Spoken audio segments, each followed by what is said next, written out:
కొత్తగూడెంలో కాంగ్రెస్ కార్యకర్తల ముఖ్య సమావేశం జరిగింది. ఈ కార్యక్రమంలో టీపీసీసీ సభ్యులు నాగా సీతారాములు కూడా హాజరై ప్రసంగించారు.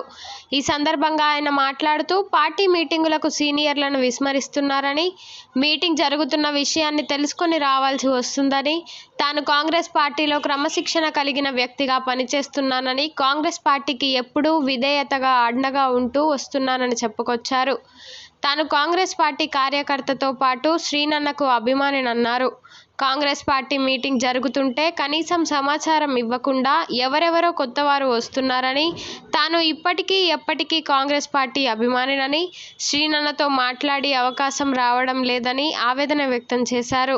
శ్రీనన్న వారసుడిగా సేవే లక్ష్యంగా పనిచేసే వారి సోదరులు పార్లమెంట్ సభ్యులు కావాలని, తనతో పాటు కార్యకర్తలు పట్టుదలతో ఉన్నారని, కాంగ్రెస్ కార్యకర్తలు ఎవరూ అధైర్యపడవద్దని, శ్రీనన్న అండతో కాపాడుకుంటానని చెప్పారు. విషయం, ఎన్నో సంవత్సరాల నుంచి కష్టపడుతున్న కార్యకర్తలు ఇక్కడ చాలా మంది ఉన్నారు. సుజాత నగర మండలం నుంచి వాళ్ళు చాలా మంది వచ్చి ఉండొచ్చు. కానీ కాంగ్రెస్ పార్టీ కొరకి నా బాల్యం నుండి ఎన్ఎస్ఏ నుంచి పనిచేస్తాను నేను. నాకు కబురు తెలియదంటే వేదిక మీద ఉన్న పెద్దలు ఆలోచించాలి. కాంగ్రెస్ పార్టీ ఎటుపోతుంది. ఇలా శ్రీనన్న అంటే అందరికన్నా అభిమానించే వ్యక్తుల్లో డబ్బుల కొరకే, అధికారం కొరకే ఎవరన్నా నోరు జారొచ్చు, చేయి జారొచ్చు. కానీ నేను నిజాయితీగా ఇప్పటి వరకు శ్రీనన్న దగ్గర ఏం ఆశించకుండా ఒక కాంగ్రెస్ పార్టీ సైనికుడిగా, కార్యకర్తగా, ఆయన అభిమానిగా కూడా 2014లో పార్లమెంట్ ఎలక్షన్లో నించున్నప్పటి నుంచి కూడా నాకు సోదరుడితో సమానం శ్రీనన్న. మీరందరూ అధికారం కొరకు, డబ్బు కొరకు ఆయన దగ్గర పోవచ్చు, కానీ నేను ఒక సోదర భావంతో నేను ఆయనతో పోతున్నాను. కానీ ఈ మధ్యలో డబ్బుమయం ఎక్కువైందని చాలామంది అనుకుంటున్నారు. ప్రసాద్ రెడ్డి అన్న, డబ్బులే ముఖ్యం కాదు, మనకు వ్యక్తిత్వాలు ముఖ్యం. ఈ సమాజంలో విలువగా బతకాలంటే మన తల్లిదండ్రులు ఎక్కడి నుంచి వచ్చారు, మన తాతలు ఎక్కడి నుంచి వచ్చారు, ఇవాళ మనం ఏ పరిస్థితుల్లో ఉన్నాం, డబ్బు కొరకే మనం బతకట్లేదు. ప్రియతమ కార్యకర్తలారా గ్రహించండి. శ్రీనన్న ప్రాణం ఇచ్చే నాయకుడు. ఇవాళ డబ్బులుంటే రేపు పోతాయి, ఇవాళ మనం ఉంటాం, రేపు పోతాం.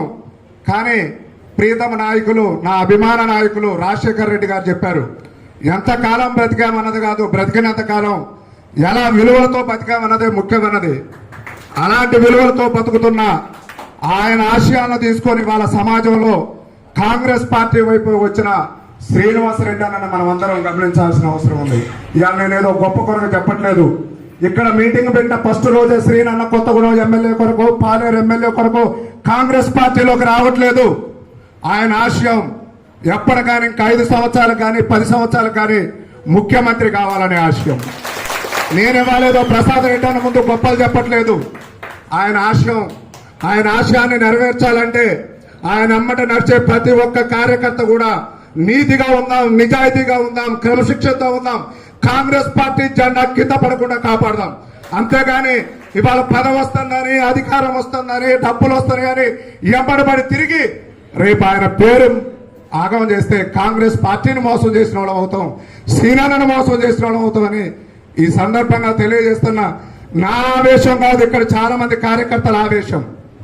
కాంగ్రెస్ పార్టీ చచ్చిపోతుందన్న సందర్భంలో 2019లో వనమా వెంకటేశ్వరరావు వెళ్ళిపోయిన సందర్భంలో కూడా నేను శ్రీనన్నతో చెప్పి, అన్న మా పరిస్థితి ఏందని, వ్యాపారాలు నష్టపరుచుకున్నాం, అధికారం ఇస్తానన్నా మీ దగ్గరకు వచ్చే వాళ్ళు ఉన్నారు.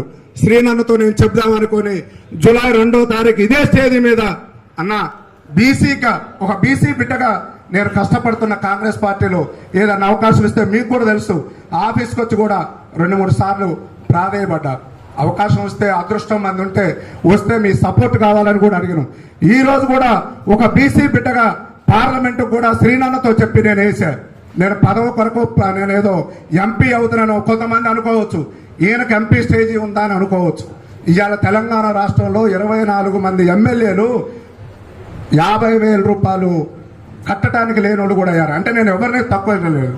రేవంత్ రెడ్డి గారు స్టేజ్ మీద వెట్మా బొజ్జి కానీ ఇంకొకరి పేరు ఇక్కడ మన తుంగతుర్తిలో మందల సామీల్ గారు కానీ అట్లా వేదిక మీద చేశారు. డబ్బే ముఖ్యం కాదు, మీరందరూ కూడా కార్యకర్తలు ఆధారపడాల్సిన అవసరం లేదు. ఈ గత 10 సంవత్సరాల్లో ఈ కొత్తగూడెం నియోజకవర్గంలో ఉన్న కాంగ్రెస్ పార్టీ కార్యకర్తల్ని ఎలా కాపాడుకున్నామో ఇప్పుడు కూడా శ్రీనివాసరెడ్డి అన్న దయతో, కాంగ్రెస్ పార్టీ దయతో, ఈ నియోజకవర్గంలో ఉన్న పెద్దల దయతో తప్పనిసరిగా ప్రతి ఒక్కరిని కూడా కాపాడుకుంటామని ఈ సందర్భంగా తెలియజేస్తూ, ఈ విషయాలను కూడా ప్రసాద్ రెడ్డి అన్న ముందు ఎందుకు మాట్లాడుతున్నామంటే గత 8 నెలల నుంచి కూడా శ్రీనాథ్ దగ్గర పోయి ఒక 5 నిమిషాలు మాట్లాడదామంటే టైం దొరకట్లేదు. కొత్త వాళ్ళు వస్తున్నారు, ఏదో కొత్త నీరు వస్తే పాత నీరు పోయినట్టు మేమందరం కూడా ముందుకు కొట్టకపోయినాం. కొత్త వాళ్ళందరూ ఉన్నారు. వీటన్నిటిని కూడా మీలాంటి రేపు భవిష్యత్తులో మీరు కూడా ఎంపీగా కావాలని ఇక్కడ ఉన్న వాళ్ళందరూ కూడా ఆశిస్తున్నారు, నాతో పాటు సహా. ఎందుకంటే రేపు సమాజానికి ఉపయోగపడే వ్యక్తులు కావాలి. ఆ సమాజానికి ఉపయోగపడే వ్యక్తులు శ్రీనన్న. ఆ శ్రీనన్న వారసత్వం, ఆ శ్రీనన్న సోదరులుగా మీరు వచ్చినప్పుడు మేము తప్పనిసరిగా గౌరవిస్తామన్నా. మీరు కూడా ఇలాంటి విషయాలు ఇప్పుడే కాదు, ఇక ముందు కూడా మా కార్యకర్తలు, కొత్తగూడెం నియోజకవర్గ కార్యకర్తలు అందరి తరఫున మీకు ప్రాధాన్యపడుతున్నాం. ఏంటంటే ఒక నెలకు ఒకసారి, నెలకు 2 సార్లు వస్తే మేము మీతో చెప్పగలుగుతాం.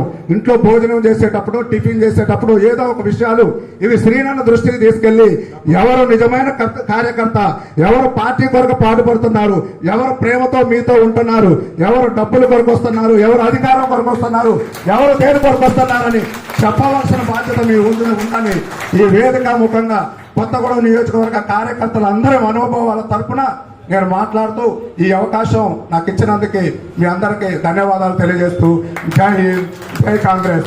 రాహుల్ గాంధీ గారి నాయకత్వం, రాహుల్ గాంధీ గారి నాయకత్వం, రాహుల్ గాంధీ గారి నాయకత్వం, సోనియా గాంధీ గారి నాయకత్వం, సోనియా గాంధీ గారి నాయకత్వం, రేవంత్ రెడ్డి గారి నాయకత్వం, రేవంత్ రెడ్డి గారి నాయకత్వం, బట్టి విక్రమార్క గారి నాయకత్వం, బట్టి విక్రమార్క గారి నాయకత్వం, శ్రీనన్న నాయకత్వం, శ్రీనన్న నాయకత్వం. జై కాంగ్రెస్.